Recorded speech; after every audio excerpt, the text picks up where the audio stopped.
Mas será que é verdade isso aqui mesmo?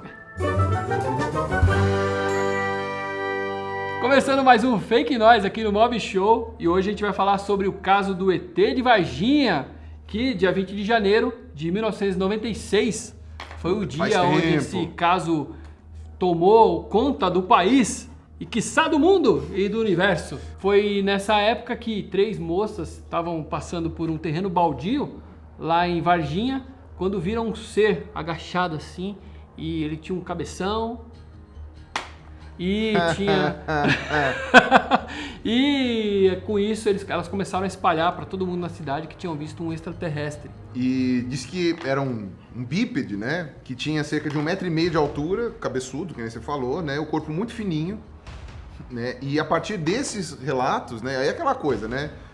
A pessoa fala aí o outro já disse que viu, o outro disse que viu, o outro também confirmou e tal. E na mesma ocasião começaram a surgir rumores de que alguns animais tinham morrido lá no zoológico e que o corpo de bombeiros teria capturado uma dessas criaturas e levado para algum lugar. O exército também teria entrado no meio dessa história toda. Um PM teria morrido por questões ali misteriosas. De coisa tóxica, né? Contaminação, radiação, sei lá. Então né? tudo foi juntando aí para culminar no caso do ET de Varginha. Ou seja, ele virou um ET e no fim das contas, né, acabou movimentando toda a cidade. O Birajara Rodrigues, que é um grande estudioso de ufologia, ele inclusive é de Varginha. Ele mora ele é lá. de Varginha? Começou por isso? Não. Ele mora lá. E ele estudou esse caso e ele, inclusive, conversou com os médicos legistas e eles falaram que não tinha nada demais não, que é normal, alguma quantidade de toxina não identificada pode acontecer depois do tempo, depois do corpo passar da validade, ele começar a pulverizar. Sim, passar da validade é boa, né? Aí o corpo começa a liberar algumas toxinas e algumas delas não dá para identificar. Então, mas então o PM morreu normal. Porque morreu. Morreu porque ia morrer de qualquer jeito, como qualquer outra pessoa morreu. Na época levantaram a teoria de que ele teria sido envenenado, assim como os animais lá do zoológico também, mas nada foi provado. E ainda que todos tenham sido envenenados, o que raio isso tem a ver com o ET? Não sei. Mas enfim. Não sei conhecimento. E sobre os caminhões militares lá? Que viu o exército, né? O que teve com esses caminhões? No ano seguinte, uma sindicância foi aberta para tentar esclarecer esse caso. E aí eles identificaram que os caminhões que apareceram na cidade naquela ocasião, eles estavam indo para um reparo.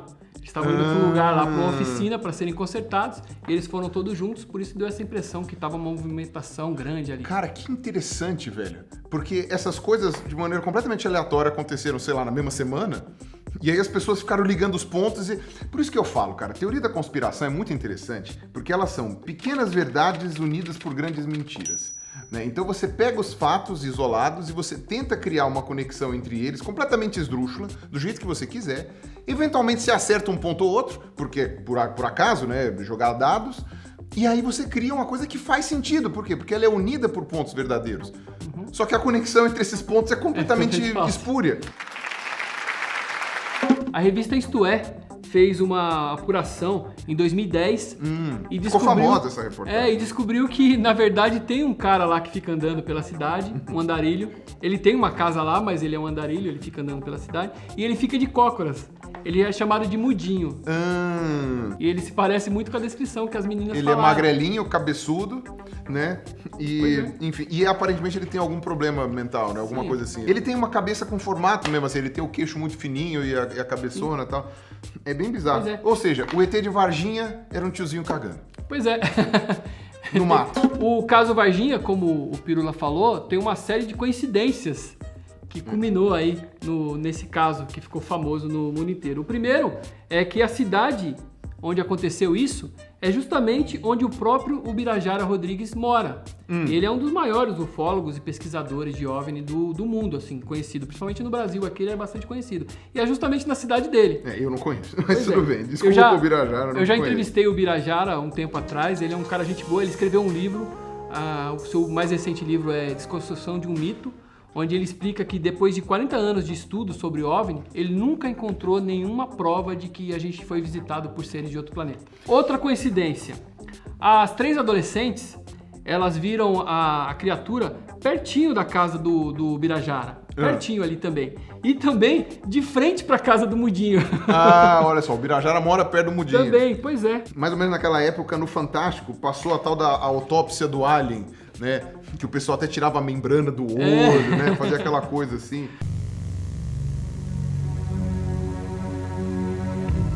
Outra coincidência é que momentos depois que as moças começaram a espalhar que teriam visto esse ser aí, esse ser extraterrestre, começou a cair uma chuva forte de granizo lá na cidade, que chamou aí os bombeiros, porque teve várias árvores derrubadas e tal. Então, mais uma coincidência. Puxa vida. E aí, por que os bombeiros estão sendo chamados? Em 2017, um congresso de ufologia, eu nem sabia que existia isso, mas tem. Existe. Tem congresso de tudo, rapaz. Tem congresso de terra plana. Se a Terra fosse redonda, nossas chinelas, sandálias, não seriam assim, ó, reta. Elas seriam assim. Então, em 2017, um congresso trouxe de volta uma história dizendo que uma dessas criaturas teria ido parar lá na Unicamp. Olha só. Olha só. 12 médicos, liderados pelo Badam Palhares, O Badam Palhares. teriam que legal. feito a autópsia nessa criatura. E aí, nessa sala secreta, os legistas teriam feito lá toda a autópsia nesse ET e os resultados apareceram nesse congresso. Oh. Bom, para começar, nessa mesma época surgiu a foto do tal ET. E aí eu fui pesquisar e descobri que na verdade eles pegaram uma foto de um boneco do Arquivo X.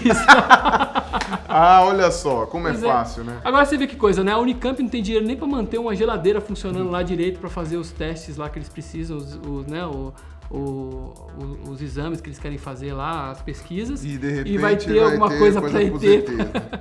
A grande questão é que qualquer teoria da conspiração, ela sempre vai se apelar num argumento último, um argumento final, que não tem como você testar, que é o acobertamento. A NASA está acobertando as coisas, os governos estão acobertando e tal. A verdade é o seguinte, a descoberta de um extraterrestre, de fato, que fosse uma bactéria, ainda mais um ser humanoide, né, seria simplesmente a descoberta mais extraordinária da história da humanidade. Simplesmente isso, descobrir com a prova cabal de que não estamos sozinhos do universo e que esses seres poderiam ser humanoides ou coisa assim, né? Ou, enfim, simplesmente que a vida pode ter surgido em outro lugar. Ou seja, sendo uma descoberta científica tão fantástica e uma coisa tão incrível, o que os governos iam ganhar? Eles não tinham nada a ganhar escondendo isso das pessoas. Você consegue guardar um segredo disso daí, não é um segredinho. Você consegue guardar esse segredo, sei lá, seja por algumas semanas, talvez até alguns anos, mas não por tanto tempo, entendeu? Isso é impossível, não por décadas, sabe? Sempre ia vazar, né? A verdade é que vazar. alegações extraordinárias requerem evidências extraordinárias. Se a tecnologia dos extraterrestres é tão boa como alega-se que ela possa ser, eles iam bater a nave em Minas. Logo em Minas, na montanha né? de Minas. Eles iam parar para tomar um cafezinho. Ia tomar um cafezinho, comer um pão de queijo. Café nada, tomar uma cachaça. Uma cachaçinha. Então, o que você achou desse caso? Eu sei que vai ter muita gente aí reclamando que a gente foi muito superficial, mas assim, a gente procurou as provas e a gente não encontrou. E cabe aí quem faz a acusação provar, né? É muito difícil a gente provar que algo não existe. Então o ônus da prova cabe ao acusador sempre, né? Muito bonito, Gilmar. Gostou dessa? É isso então aí. Deixa aí nos comentários. Deixa aí nos comentários.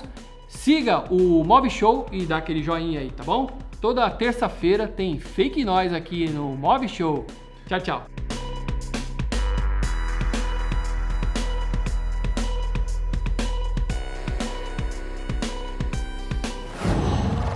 Qual?